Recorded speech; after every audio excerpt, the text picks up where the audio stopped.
Esse é mais um Praxis Transcendental. Eu sei que demora, gente, mas sai. É muito trabalho. Essa pandemia tá complicada. A gente tem que trabalhar, se desdobrar. É criança. Você que tá aí sabe como é que é, porque você também tá na mesma situação que nós aqui. Então, realmente é complicado. A gente que faz a edição, a gente que faz as pautas, tudo é por conta nossa. Então, fica realmente muito difícil a gente conseguir conciliar a vida pessoal com o podcast. Mas, como a gente gosta muito disso, a gente dá um jeito e consegue fazer. Bem, deixa primeiro, antes de começar esse capítulo, que foram vocês que votaram, porque o próximo episódio era para ser sobre a parte 2 do caso Dan Burris, que inclusive será gravado. Mas como tá faltando aí, da minha parte, confesso, certa disponibilidade de horário para gravar com os outros participantes, eu não estou conseguindo. Então deixei em aberto uma votação para que a gente pudesse fazer um episódio bônus e foi escolhido fraudes na espiritualidade. Então hoje vai ser esse o assunto. Eu já vou apresentar aqui quem vai ser o participante que vai fazer essa matéria comigo. Antes de mais nada, eu queria agradecer a todos aí que estão participando desse podcast aí, que não é nenhum podcast grande, é um podcast muito pequeno, mas feito com muito carinho e amor. Já conseguimos alcançar a marca, assim, absurda, de 150 praxianos no Instagram. Eu sei que é pouco para vocês, mas para mim, ter a disponibilidade de 150 pessoas prestando atenção nas minhas opiniões é, assim, um privilégio. 44 pessoas no grupo do Telegram também. E se você não sabe, não está participando ainda, mas ouve esse podcast, vai lá, tem o Telegram nosso, se inscreve, que tem bastante gente comentando sobre assuntos diversos e respeitosamente. As pessoas estão sempre lá concordando, discordando, mas é um ambiente saudável onde você pode expor a sua ideia. Então participa lá do nosso grupo do Telegram. Queria agradecer agora os ouvintes, principalmente do Brasil. Nós temos ouvintes fora, por incrível que pareça, tem pessoa até na Bélgica ouvindo, algum doido perdido por lá. Mas aqui no Brasil, que é a grande maioria, nós temos aí ouvintes de São Paulo, Rio de Janeiro, Minas Gerais, do Ceará. Ô, meu Ceará, saudade, eu morei lá em Fortaleza há 4 anos. Lá do Paraná, Pernambuco, abraço aí a todos de Goiás também, Rio Grande do Sul, Santa Catarina, Espírito Santo, Maranhão, Mato Grosso, Pará e Paraíba. A todos vocês um forte abraço, obrigado pela sua participação aí, ouvir o podcast. Mas, Margarete, até já falei quem é aqui. Margarete, ela tem formação em psicologia, ela já trabalha no ramo há muito tempo, tem experiência para falar aqui, tem currículo. Eu vou abrir agora aqui para a Margarete poder se apresentar e falar aí a experiência dela aí no contato direto com a psicologia. Margarete, fala com a gente aí. Oi, galera. Deixa eu te falar uma coisa. Meu nome é Margarete Vieira. Eu acho que o Eduardo já falou. Eu tenho graduação em psicologia, mas o meu forte é psicanálise. Eu sou psicanalista e sou estudiosa da transcomunicação instrumental. É um prazer estar aqui com vocês e vamos ao debate. A Margarete aí vai compartilhar a sua experiência aí, o seu conhecimento da área da psicologia e ao mesmo tempo também a perspectiva dela de uma coisa mais abstrata e uma visão mais espiritualista também do tema. E aí, Margarete, como é que tem sido a tua semana? Tudo tranquilo? Como é que estão as notícias aí do mundo espiritual ou do mundo da psicologia? Tem alguma notícia que possa compartilhar com a gente? Olha, Edu, para dizer a verdade, o pessoal está meio devagar, tá? Tanto na transcomunicação como na espiritualidade. Eu não sei se por conta assim da pandemia foram fechados assim vários grupos, né, de estudo espírita nos centros espíritas, nos grupos de transcomunicação. E estamos assim sem novidade. O que nós sabemos é que é muita psicografia falando sobre o que está acontecendo, que a pandemia é isso, que a pandemia é aquilo, que é um aviso, é um recado, mas nada assim que nós podemos afirmar, entendeu? É um tema bem polêmico, né? Agora vamos falar o seguinte, esse nosso próximo caso aqui, eu não vou entrar agora no caso, só vou dar uma tateada, mas a gente vai falar muito sobre esse perfil psicológico da fraude, né? O que leva uma pessoa a fraudar, a enganar uma pessoa, ou então tentar tirar algum proveito, seja ele qual for, de uma situação. Porque para nós, pessoas réis mortais aqui, a gente tem uma trava ética, moral, que impede a gente de fazer esse tipo de coisa, né? somos imperfeitos de alguma forma, mas também a gente não chega a tanto, né? O que você acha, Margarete? Como é que funciona? Como é que é a cabeça dessa pessoa que tem esse tipo de postura em diversos cultos que tem por aí? Não é só uma questão de igreja ou uma religião específica. Eu acho que é mais uma característica da pessoa que por acaso está naquela religião, ou não. Existem religiões que têm mais propensão a uma coisa ou outra. Sim, existem religiões que têm mais, né, ficam mais suscetíveis a equívocos, a engano, a erro, entendeu? Por exemplo, numa igreja católica, é difícil assim, a fraude em si, porque o padre vai lá, ele reza a missa, ele fala o que ele tem que falar e pronto. Não tem muito, a não ser que os santos que fazem milagres e etc. Aí também entra um pouquinho no campo, né, de imagens que choram, né, que todo mundo sabe disso, e fica uma pesquisa que não diz que sim, nem que diz que não. Mas o espiritismo, ele eu acho, o foco principal. Quando eu falo espiritismo, eu falo também de transcomunicação, né, da comunicação daqui com lá em cima. Mas, sob o ponto de vista assim, psicanalítico, fazendo uma abordagem bem leve, são dois componentes que levam uma pessoa a induzir ao erro, a levar a outra ao erro. Basicamente, são dois componentes. O primeiro componente, eu acredito que seja um poder, uma necessidade psíquica de poder, de atenção direcionada. Ego também faz parte desses componentes. E um prazer, ela sente na realidade um prazer, porque ela fica no lugar de uma santidade. Se ela fala que é uma cartomante, ou se ela fala que ela comunica com os espíritos, ou se ela fala que ela grava vozes, ou se ela fala que obtém imagens, ou se ela é médium de psicografia, ela começa a ter uma espécie de, entre aspas, santidade. Ela é uma pessoa especial. Ela é seguida, ela precisa de seguidores, vamos dizer assim. Ela é reverenciada. Então, ela tem uma necessidade psíquica disso. E o segundo componente, que é um componente bem forte, é a questão monetária. São os ganhos materiais. A pessoa precisa de dinheiro, ela gosta de dinheiro e ela acha um modo, um meio de ganhar dinheiro, levando a pessoa a erro. Explorando o sentimento de mães que perdem filhos, de filhos que perdem mãe, de qualquer tipo de dor.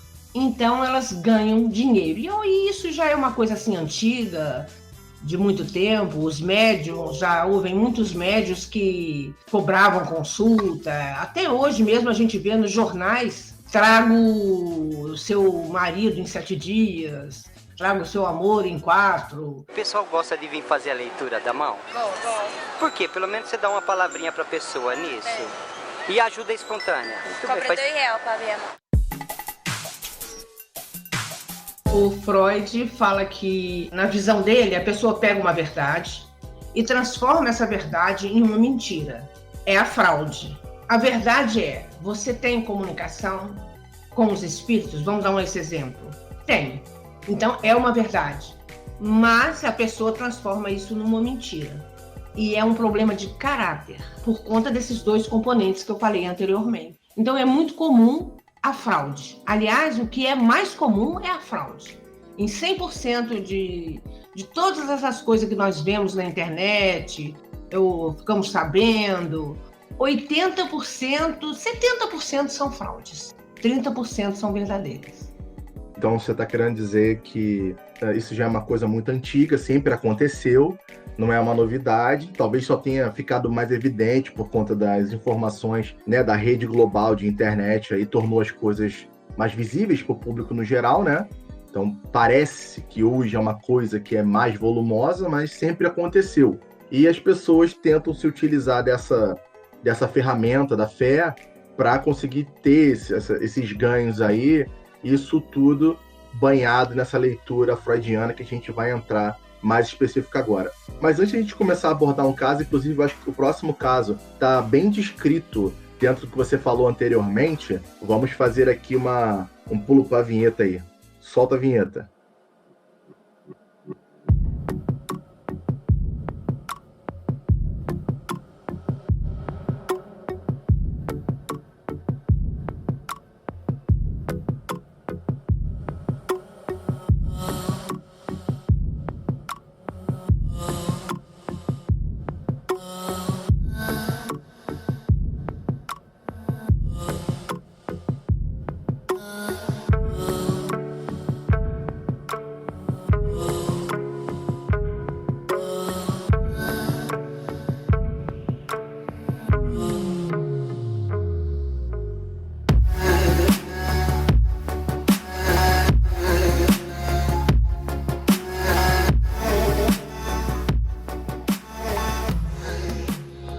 Então voltamos aqui agora da vinheta. Margarete, para ilustrar um pouco mais isso aí, vamos abordar de repente o caso João de Deus? Olha, o que eu sei, sabe, Eduardo, de João de Deus, que inclusive tem um seriado em 6 ou 7 capítulos dele no Globoplay. Na realidade, ele era realmente um médium, né, de cura. Muito jovem, ele já era um médium de cura. Ele realmente era assistido por um espírito de grande relevância. Não sei se era médico, uns dizem que ele era médico, outros dizem que não é meio confuso. Só que ele realmente, de verdade, ele curou várias pessoas. Porque existem relatos, existem provas de 30 anos atrás, 40 anos atrás, de que ele, com exames médicos, ou com ressonância magnética, com ultrassom, com todos esses exames sofisticados, várias pessoas que possuíam câncer foram tratadas por ele e depois a doença desaparecia. Você está me dizendo, então, que embora esse João de Deus tenha sido preso até recentemente, né? Não sei se ele foi solto novamente, eu não acompanhei mais. Mas, embora ele tenha feito o que fez, ele, de verdade, tinha a mediunidade, tinha curado pessoas. Essas evidências são comprovadas através de exames clínicos feitos antes e depois das pessoas que estavam com algum tipo de enfermidade.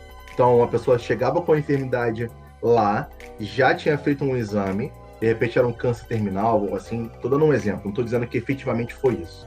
E aí chegou lá, fez o exame, mas o espírito que estava lá fazia o que tinha que fazer, o cara saía de lá curado, ia para o hospital, fazia lá uma nova ressonância, um exame, e dava como se tivesse nada, tivesse limpo, curadinho. Então você está me dizendo que, embora ele tenha sido um grandíssimo FDP, né, pelo caso que ele fez lá com as mulheres, ainda assim ele tinha uma mediunidade verdadeira, é isso? Eu me refiro a ele no início. Na trajetória dele como médium, ele realmente era possuidor de mediunidade de cura. Isso tem várias provas. Inclusive, a minha mãe, na época, ela tinha um amigo que o conhecia, realmente ele curava. Parece que era uma entidade de nome Loyola. E ele, com o passar do tempo, aí é que tá, ele começou a sair fora da direção certa, né? Ele começou, tanto é que esses atos que ele pratica hoje, não é hoje, são atos que ele pratica há 15 anos. Ele começou a juntar muito dinheiro, ele começou a cobrar muito, ele começou a ficar muito rico, ele tem terras e mais terras. Ele é dono de metade lá da cidade dele, praticamente. Ele se desviou daquela mediunidade que ele tinha e eu acredito, isso é opinião pessoal, que a partir daí o Dr. Loyola se afastou e ele ficou com alguns tipos de espíritos de baixo nível. Quando você começa a tomar determinadas atitudes que não são compatíveis com um tipo de espírito que acompanha você, ele se afasta também. Ele não vai fazer parte de coisas que não tem o menor sentido. Eu acho que aí ali chegaram junto a ele vários espíritos de vários lugares, porque ele é um obsediado. Se vocês virem hoje o que é o João de Deus, a foto dele, eu tive uma foto aqui da internet que uma amiga minha me mandou, ele está assim acabadérrimo, ele está muito doente, ele está magérrimo, ele tá cheio de ferida, ele tá assim, uma coisa horrorosa. E ele tomou esse caminho e daí não teve mais espírito. Teve um espírito dali, um espírito daqui, vem um obsessor dali, um obsessor daqui, até que houve essa explosão.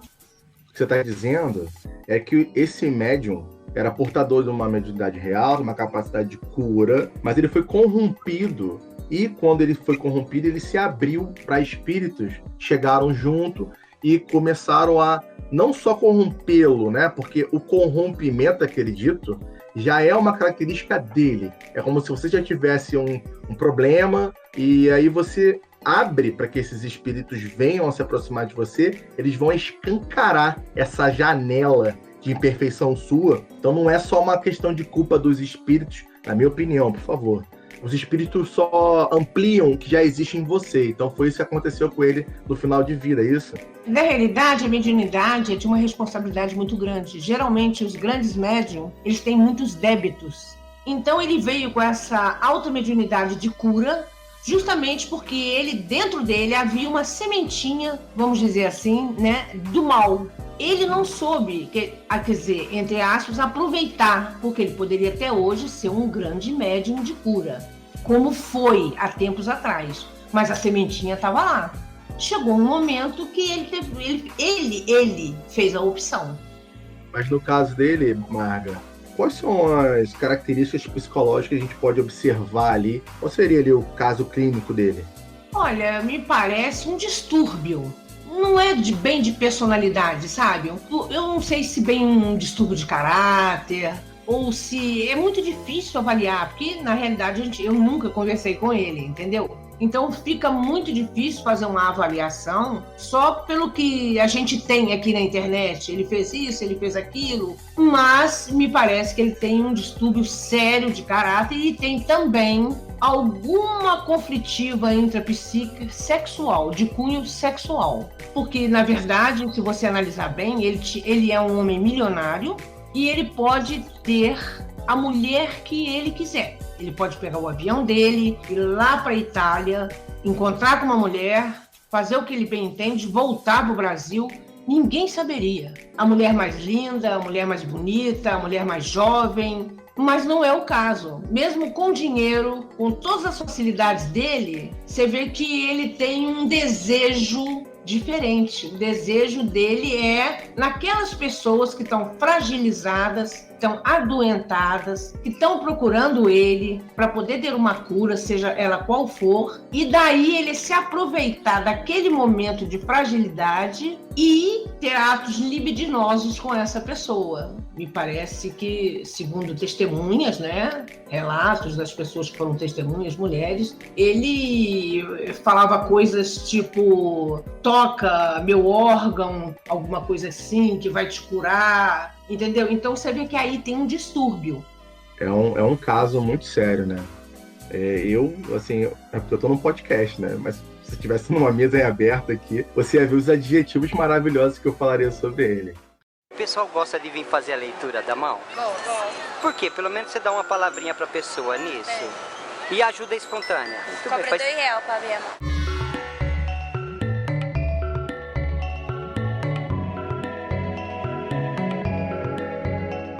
Mudando de tema agora, próximo tópico, que é inclusive um tema muito predileto nosso, né? A gente gosta da transcomunicação, que é uma área que a gente entende um pouco mais, até eu falo por mim, eu não sou um entendedor de nada, mas do nada que eu entendo, esse é um pouquinho que eu entendo mais um pouco. E a transcomunicação, a gente sabe que é problemática, a gente sabe que tem muita pareidolia. Se você não sabe o que é pareidolia, deixa eu falar para você, ouvinte. É quando você olha para o céu, aí você olha para uma nuvem e fala assim: olha, aquilo ali é um gato. Aí outra pessoa fala: gato? Negativo, aquilo ali é um carro. Então, é uma forma do seu cérebro dar sentido a coisas que são muito abstratas, porque isso é uma adaptação evolutiva nossa. E a pareidolia é uma consequência de uma dessas capacidades que nós temos.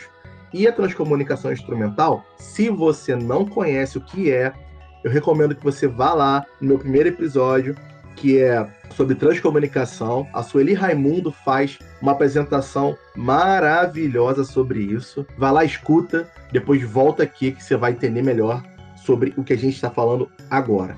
Então, a transcomunicação, nada mais, nada menos, a utilização de meios eletroeletrônicos na tentativa de comunicação com entidades desencarnadas.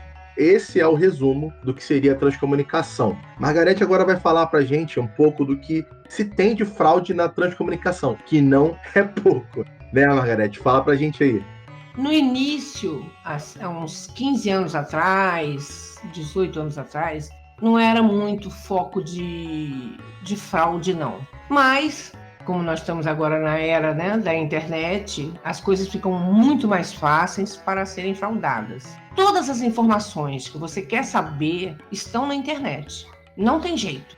Mas, como geralmente as pessoas que pedem uma transimagem ou que pedem notícias de alguém, são pessoas que estão completamente em luto, enlutadas, fragilizadas, tristes.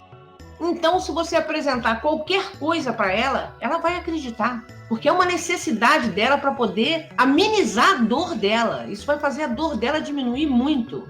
Tem casos em que a pessoa envia, eu quero saber notícias da minha tia falecida, ou da minha irmã falecida, ou do meu cachorrinho, tem até de animais. Bom, você vai na internet, você já deu seu nome, você já deu o nome da sua filha, tá lá no Facebook, no Instagram, em todos os lugares que você procurar. Tem as fotos, tem os cachorrinhos, quem tem cachorro, tá lá com o cachorrinho, esse é meu Bibi, esse é meu cachorrinho, essa é minha filha, a família toda. Então a pessoa faz uma varredura e dali ela fala, tá aqui, a sua filha entrou em contato, seu filho entrou em contato, sua mãe entrou em contato, sua irmã entrou em contato. A fraude na transcomunicação tá assim de entristecer, porque vulgarizou completamente a transcomunicação. Hoje qualquer um tem transimagem, vê imagem em vapor, vê imagem em touca de banho, aparece pessoas mortas em fumaça de cigarro, em água, em tudo que você puder imaginar. Parede, morro.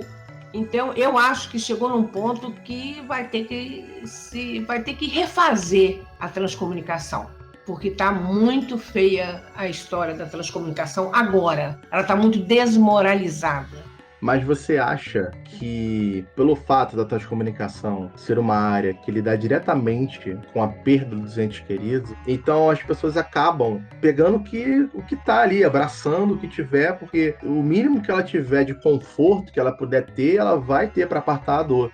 E você acha que, por exemplo, o perfil, não só das pessoas que estão divulgando essa coisa errada, essas metodologias assim muito suscetíveis à pareidolia e até alguns transcomunicadores, que a gente não vai citar nomes, mas gostaria que você comentasse primeiro sobre o perfil da vítima e depois sobre o perfil do algoz aí que está fazendo esse golpe. Hoje em dia, com esses aplicativos, é muito fácil. Você vai na internet, olha a foto da sua tia que faleceu, aí eu pego uma fumaça, lógico que fumaça forma imagem, é como nuvem, depois eu pego o aplicativo, jogo a imagem que eu adquiri na internet, coloco ali, faço uns borrões e digo que é aquela pessoa e fica por isso mesmo. Agora, existem transcomunicadores seríssimos. Aqui no Brasil, poucos, mas fora do Brasil existem também seríssimos. Tem transcomunicador de peso, que já foi de peso, pessoa reverenciada, chamada, várias pessoas, e que fraudam assim por dinheiro também. Porque, pensa bem, as mães que perderam seus filhos, essas mães, quando ela vê o rosto do seu filho dentro de uma bola, dentro de um círculo de vidro, ou uma voz, mamãe, tô aqui, mamãe, tô bem, essas pessoas vão querer sempre ter contato. Elas vão doar, elas vão ajudar a pesquisa. Nossa, eu vou ajudar, eu vou querer ajudar, porque olha só, meu filho, aí conta para outra mãe que perdeu, aí conta para outra, e as pessoas vão doando dinheiro. Então sempre cai no dinheiro e no poder. Acho que no final acaba tudo se resumindo a isso, né? São pessoas que têm esse desvio de caráter, que são, de repente, sociopatas leves, médios ou graves. Eu não sei, não sou psicólogo, você que pode dizer melhor do que eu. mas que se utilizam dessas fragilidades dos outros, né? Tem sim, e ele é levado a sério e ninguém desconfia que ele é um sociopata. Ele é uma pessoa comum. Me corrija se eu estiver errado, por favor, tá?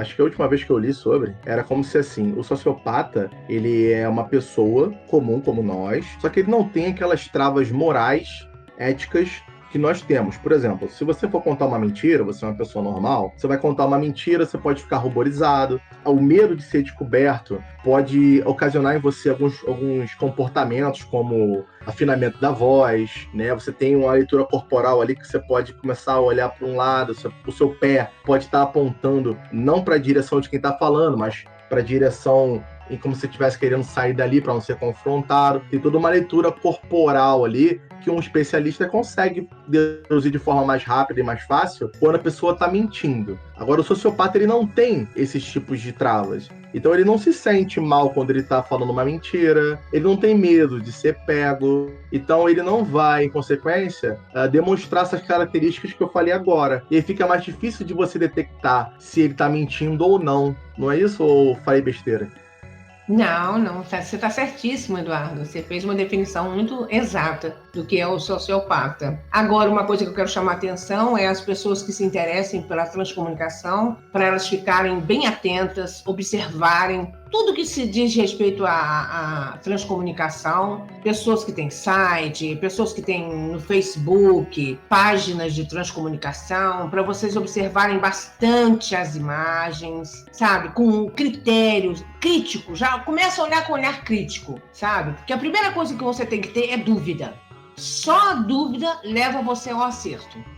Eu não posso citar nomes, primeiro porque é antiético, segundo que eu posso levar um processo, mas podem observar com olhar crítico que vocês vão encontrar muitas pessoas que hoje são reverenciadas, são citadas como excelentes transcomunicadores e são fraudulentas. Eu tenho vozes gravadas, eu tenho hoje praticamente umas 2.000 vozes, mas nunca ninguém veio se comunicar comigo, uma pessoa, um Einstein, um ícone. Não. Nunca tive acesso a nenhum deles. Eu sou pior? Eu sou melhor? Por isso que eu não tenho acesso? Como assim? Nenhum físico veio conversar comigo, ou falar alguma coisa, ou me dar coordenadas. Não parece ser um evento que você tem controle, né? Não é você que decide o que vai chegar até você. Só tá ali para receber a comunicação, seja ela qual for e quem for. O pessoal gosta de vir fazer a leitura da mão? Gosto. Por quê? Pelo menos você dá uma palavrinha pra pessoa nisso. E ajuda espontânea. Cobra R$2 pra ver a mão. Pulando agora para o nosso próximo tópico, eu queria falar, acho que isso é interessante, que é o caso do Jim Jones. 18 de novembro de 1978. Morreram exatamente 918 pessoas. Ele foi um criador de um culto, que era uma seita pentecostal cristã, com uma orientação socialista. Eles tinham um templo e essas pessoas todas se suicidaram lá nos Estados Unidos, num local chamado Jonestown. Algumas pessoas se mataram com facadas, outros com tiros, mas a grande maioria, elas beberam ponche misturado com veneno, e depois de um tempo, alguém deve ter ido lá visitar e viu 918 cadáveres no chão. Olha, Margarete, isso pra mim é uma coisa muito absurda, mas eu acho que, assim, existe ainda hoje coisas similares. Eu não vou dizer que tem gente se matando, mas tem muita crença cega que traz para a pessoa que é crente muito prejuízo. E não só prejuízo de ordem financeira, mas principalmente de ordens físicas. O que você pode dizer de um culto, de um cara louco desse, que consegue reunir 918 pessoas para se matar? Psicologicamente falando, posso estar falando besteira, mas uma vez você me corrija, eu acho que o instinto de viver é um dos mais fortes na pessoa. E um cara conseguir fazer com que 918 pessoas burlassem esse limiar aí de autossobrevivência, me parece ser um cara com umas capacidades, assim, excepcionais. Bom, o que eu sei do caso, né, do Jim Jones, ele criou uma religião, né, ele criou um grupo até enorme, muito grande. Ele tinha um traço forte psicótico, ele era um psicótico de carteirinha, certo? E as pessoas ali entraram numa psicose coletiva. Me parece que ele percebeu que haveria alguém iria pegar ali aquele grupo, ele estava se sentindo ameaçado. Então ele pegou o grupo dele e falou: não, gente, nós vamos agora para o céu, nós vamos encontrar agora a nossa liberdade, nós vamos ser livres. E fez aquele veneno misturado e serviu para todo mundo. Mas o que me consta, que eu já li, é que um dos participantes que estavam lá junto, naquele espaço aberto, que era um lugar muito grande, era tipo uma fazenda, fugiram. E foram denúncias que fizeram contra ele. Foi aí que eles acharam os corpos das pessoas que tinham morrido. Até criança bebeu, pais deram para seus filhos. Isso foi uma psicose coletiva. É um exemplo similar ao dos homem-bomba. A criança é treinada desde pequenininha para servir à pátria, servir ao islamismo, servir àquela religião, e que vai morrer e vai encontrar isso e vai encontrar aquilo. A criança cresce, vira um soldado, um militante, se arma todo de bomba, vai lá e se explode. O instinto de sobrevivência aí é tamponado. Não tem instinto de sobrevivência. Agora vamos puxar mais aqui pro que a gente também conhece, que é o espiritismo, né? Pessoal, você que está ouvindo agora, não importa qual é a tua religião, se você é espírita, católico, protestante, seja lá qual for. Os exemplos que nós estamos dando aqui são as exceções da regra. A gente não está afirmando que todas as religiões são assim, entendeu? O problema nunca é a religião, mas são os homens que estão envolvidos nas religiões. Alguns deles se aproveitam da religião, das pessoas boas que estão lá querendo fazer caridade, querendo, de fato, louvar lá a sua crença, engajar lá a comunidade dessa religião, pessoas de bem. Mas a gente está falando da exceção da regra. Então não se ofenda se por acaso a gente citou a sua religião, num caso desses, que a gente não está de forma alguma desmerecendo a religião de ninguém e nem generalizando os casos. Que a maioria das pessoas que se envolvem nas suas religiões tem suas boas práticas, suas boas intenções, tá bom? Só deixar esse disclaimer aqui para todos vocês. O pessoal gosta de vir fazer a leitura da mão? Gosto. Por quê? Pelo menos você dá uma palavrinha pra pessoa nisso. E ajuda espontânea. Cobra R$2 pra ver a mão. Vamos falar agora um pouco sobre a fraude dentro do espiritismo. A gente sabe que tem alguns médiuns que ficam suscetíveis ali ao animismo, que é uma coisa diferente, mas a gente vai falar dos médiuns que verdadeiramente nem são médiuns, na maioria das vezes, são pessoas que se aproveitam disso para fraudar também e tem toda essa característica de psicótico, psicopata, sociopata. Conta aí, Margarete, qual é o caso que você sabe? Inclusive, é um caso que está rolando em justiça, aí a gente nem pode falar especificamente nomes. É um caso que ainda está sendo investigado aí, mas já se tem a certeza dessa fraude aí.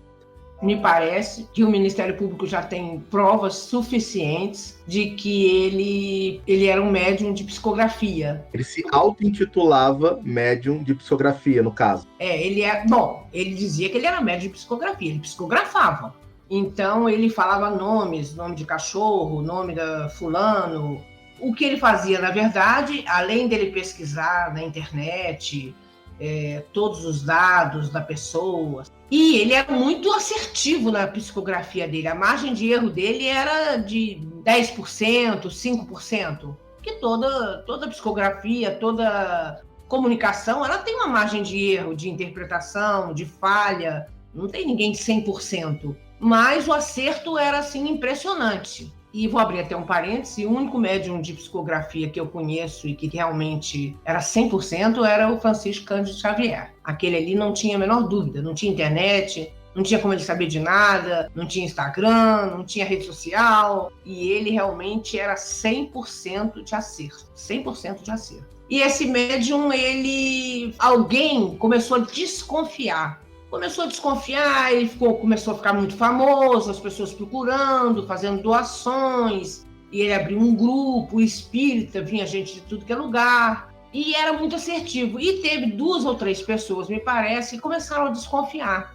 Não pode, uma pessoa não pode saber tantos detalhes, coisa assim muito, muito pequena, muito que não dá para nenhum espírito falar. E começaram a investigar. Aí um dos staff dela, né, que ajudam ela. Um deles parece que abriu a boca ou falou qualquer coisa que não era muito pertinente, e dali eles partiram para uma investigação. Aí ele foi desmascarado, porque tiraram print de várias coisas que estavam na internet, e justamente aquilo que ele falava nas cartas de psicografia. Daí veio a investigação, segundo o Ministério Público, já tem assim, provas de sobra que ele era um embuste. Todas as vezes, eu sempre falo que você recebeu uma carta psicografada de alguém, fique também bem atento. Não estou falando agora da fraude, estou falando de uma carta comum, de uma pessoa comum, que não tem fraude, não está assim, com a intenção de fraudar, porque a psicografia ela tem que ser a cara da pessoa que faleceu. Se seu irmão faleceu e ele tinha o hábito de usar termos XYZ, não há de ser porque ele morreu, ele vai mudar completamente. Não, ele não vai mudar, ele vai ter a característica dele de falar, de se expressar. Vai ter as palavras de carinho que ele falava ou não, ou ele vai ser rude ou não. Então essa é uma observação. Deixa eu ver essa carta aqui. Esse aqui não é meu pai, não. Meu pai não era assim, meu pai não falava assim, meu pai não era emotivo desse jeito. Eu fiz essa pergunta lá no início, mas eu queria entrar um pouco mais dentro desse assunto, que eu acho que é um assunto interessante também. As pessoas que estão envolvidas lá no seu culto, na sua religião, você acha que existe uma ligação de certos cultos com a propensão em ser enganado? Será que tem uma ligação entre nível intelectual com porcentagem de ser enganado? Existe um link nisso? Será que tem religiões que estão mais abertas a esse tipo de enganação? Ou não, isso aí é generalizado mesmo, e a gente só não ouve falar, de repente, mais ainda em outros, por exemplo, no budismo, porque a gente não é o nosso universo. Eduardo, opinião pessoal minha, eu acho que todas as religiões, elas têm um link com a fraude. Assim, pessoas de qualquer religião, elas podem fraudar. De qualquer religião. É a coisa que você falou agora. O budismo, nós não temos acesso ao budismo, mas tem certas religiões que elas têm um pouquinho menos de abertura, porque você vai ter que ter muito conhecimento para poder fazer uma fraude numa reunião budista, por exemplo. Nunca presenciei. O budismo me parece que é palestras, são orações, são dias de silêncio. É uma coisa mais interior, não é uma coisa de exposição. Eles não... peraí que eu estou falando com o Buda aqui, está chegando aqui agora. Não é o caso. Eu acho que as religiões mais propensas, embora onde tenha homem, o cara pode se dizer que ele é um mentor, ele é alto escalão do budismo, aí ele está dizendo a mentira dele, mas ele não tem nome de terceiro. É realmente tudo que é ligado à espiritualidade, ela tem mais condição de ser fraudada. Também vejo por aí, eu faço um cruzamento às vezes, por exemplo, religiões que demandam mais capacidade intelectual, ou seja, mais leitura, mais conhecimento de conceitos abstratos, filosóficos, atraem pessoas que têm essas características. As pessoas que não têm esse tipo de perfil não vão se misturar com essas religiões. Exatamente. Existem grandes médiums que na época, hoje eu nem sei se existe mais, né? Mas há uns 15 anos atrás, não sei, cartomantes. As cartomantes nada mais eram que médiums que, na realidade, colocavam as cartas. Elas tinham uma mediunidade, então elas ponham as cartas, você isso. A partir daí, é sempre a partir de uma verdade é que vai surgir a fraude. Outras pessoas falam, tá cigana, né? Peraí, eu vou também jogar uma carta, vou cobrar, porque na realidade a mediunidade ela não pode ser cobrada. Ela não pode, em hipótese alguma. Você não pode atender ninguém e a pessoa te pagar por aquilo que você fez para a pessoa. Não pode, não tem jeito. O Espiritismo condena isso. Aliás, ele não condena, ele cobra essa postura, uma postura ética.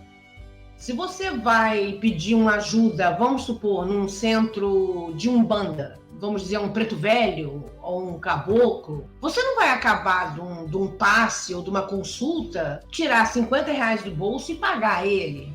O que você pode fazer é o que todo mundo faz na Igreja Católica. Existe uma casa onde tem um grupo espírita e você contribui naquilo que você pode. Porque aquela casa espírita ela precisa de luz, ela precisa de limpar, ela precisa de banheiro, ela precisa de N itens para poder sobreviver. Não acho que isso seja injusto. Eu acho que tem que ser uma coisa da pessoa doar. Você não pode cobrar.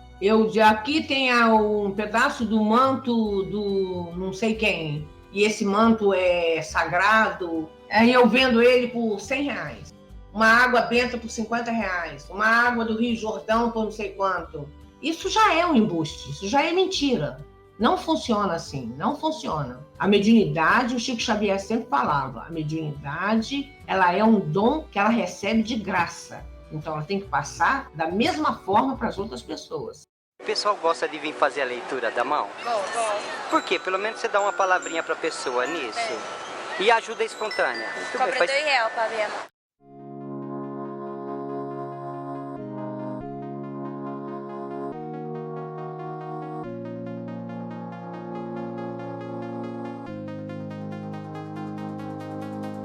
Quase uma hora de conversa. Normalmente, nesse momento é agora que eu falo dos comentários que as pessoas deixam do episódio anterior. Não houve nenhum comentário lá no Instagram, que é no Instagram que eu leio, tá, galera? De comentário relativo ao último episódio. Então eu vou aproveitar aqui para fazer alguns agradecimentos. Queria mandar um abraço para Bruna, que é do canal Pega a Visão lá no YouTube, que fez agora uma entrevista lá com o nosso querido Gevaer, da revista UFO. Se você não ouviu, não viu, vai lá. Eu vou botar aqui no corpo do podcast o link para você acessar. Queria mandar um abraço pro pessoal do Ufologia de Quintal, que tá sempre me citando lá no podcast deles. É um pessoal show de bola. Vai aí no teu agregador preferido e bota lá, Ufologia de Quintal, que você vai achar. Então um abraço aí pro Dudu, pro Evandro e pro Cleitão aí do Ufologia de Quintal. Queria mandar um abraço também pro nosso amigo Walter, digita aí Ufologia e Ideias, um podcast sobre ufologia, só tem capítulo sensacional. O próximo também é o Relatos Flutuantes, do nosso amigo Rony Goulart, com seu pseudônimo Zero. É um podcast só de relatos ufológicos, que vale a pena. Tem o Estrada Sobrenatural, que também é na mesma pegada. Cara, é muito bom. Inclusive, parabéns, Márcio Coxa, que é o nosso locutor lá do Estrada Sobrenatural. Um abraço também pro editor dele, que é o Celésio Júnior, que é o mago da edição. Mais um camarada que eu queria também deixar um forte abraço, que é o Cleiton Feltran, do Brasil UFO. Brasil com Z, tá? Digita aí, Brasil UFO. É um outro podcast que fala também sobre ufologia. Vários convidados interessantes vão lá. E acho que está no 11º, 12º capítulo. Um podcast muito interessante, muito legal também. E agora eu queria deixar um abraço para a galera que é mais ativa lá no nosso Telegram. Você não participa do Telegram? No nosso Instagram, clica na bio, vai abrir lá uma janela para você com todos os links de acesso direto a YouTube, Facebook, Twitter, Tumblr e os agregadores de podcast, Deezer, iTunes, Spotify. A gente está em todas essas plataformas. E principalmente, se você gosta da gente, quer ajudar, dá 5 estrelas lá no seu agregador, que isso ajuda muita gente, torna o nosso podcast mais relevante para a plataforma, que consequentemente vai divulgar a gente para mais pessoas. E Margarete, termina aí, fala pra gente um pouco mais desse seu trabalho, deixa suas redes sociais, faz o jabá aí. Oi, Eduardo, eu quero agradecer a você pela oportunidade, tá? E agora, atualmente, eu tô até diminuindo um pouquinho as gravações de vozes, porque eu tô mais atenta a replicar. Eu sou praticamente, entre aspas, uma caçadora de fraudes. Quando eu vejo uma imagem, uma voz, qualquer coisa assim, eu vou lá e tento replicar aquela transimagem, aquela voz, eu tento conferir, eu tento ver, eu coloco no meu editor de áudio, eu vejo se houve alguma coisa ali. Então, se a pessoa diz que vê um não sei quem, não sei aonde, numa bola, numa garrafa de plástico, eu vou lá e faço exatamente igual. Eu perco tempo, perco dia, eu fico tentando de todo jeito. Apareceu no plástico bolha. Eu vou lá no plástico bolha, faço tudo que tem que fazer, porque na realidade eu não sei como faço, mas eu vou na tentativa e erro. Quando eu consigo o objetivo exatamente igual àquele transcomunicador que postou aquela imagem naquele plástico bolha, eu vou lá e posto também para mostrar que aquilo é uma fraude. Eu não falo que é fraude, eu apenas replico. Mas você disponibiliza isso em algum canal para que as pessoas possam lá ver? Como é que funciona? Olha, eu no meu Facebook, Transcomunicação Instrumental, tem alguma coisinha, mas no reservado eu tenho mais imagens, assim, que eu repliquei exatamente igual. Então vou deixar aqui uma sugestão, de repente as pessoas aqui que estão ouvindo agora podem querer dar um check-up aí no que você está dizendo, ver esse teu trabalho aí de caça à fraude, e de repente você postar isso aí no Instagram. Eu não posto muito no Facebook, assim, uma coisa ou outra que eu replico, eu posto. Porque eu fico meio assim, né? A pessoa pode falar, peraí, essa mulher tá me imitando, peraí, ela tá querendo me desmoralizar. Então, mas eu posso colocar aqui no Instagram, eu coloco sempre as duas imagens, a imagem que está colocada e a imagem que eu repliquei. Então, tem a imagem da pessoa e a imagem que eu fiz para poder fazer a comparação, que são exatamente iguais. A gente está falando de fraude aqui, mas existem coisas que são reais em transcomunicação, principalmente na área de imagens. A gente tem uma pesquisadora muito séria, que é do grupo Seattle, a Simone, que mora lá em Seattle, é uma brasileira, faz uma pesquisa muito séria na área de transimagens, que é a captação de imagens na área de transcomunicação, tá? Então, a gente está falando aqui das fraudes, mas queria salientar que existe sim os casos que são verdadeiros, tá bom, gente? A Simone, a Sueli também tem imagens, a Simone tem imagens belíssimas, a Sueli também é uma pesquisadora seríssima, ela tem imagens também muito boas e verdadeiras, isso é que é o mais bonito da história, verdade. E outra coisa, se vocês tiverem alguma imagem de transcomunicador que vocês desconfiem, peraí, tem uma coisa de estranha aqui, vocês mandem para mim, que até me ajudam, para mim poder ver, olhar, analisar e ver se realmente ela é verdadeira ou se é aplicativo ou não, tá bom? E qual é o e-mail? Para onde? Pode mandar para onde para você? Como é que faz para mandar? Pode mandar para o meu Facebook mesmo, Transcomunicação Instrumental. Essa foi a Margarete. Esse foi mais um Praxis Transcendental. E não se esqueçam, são as perguntas e não as respostas que nos levam mais além. Um forte abraço.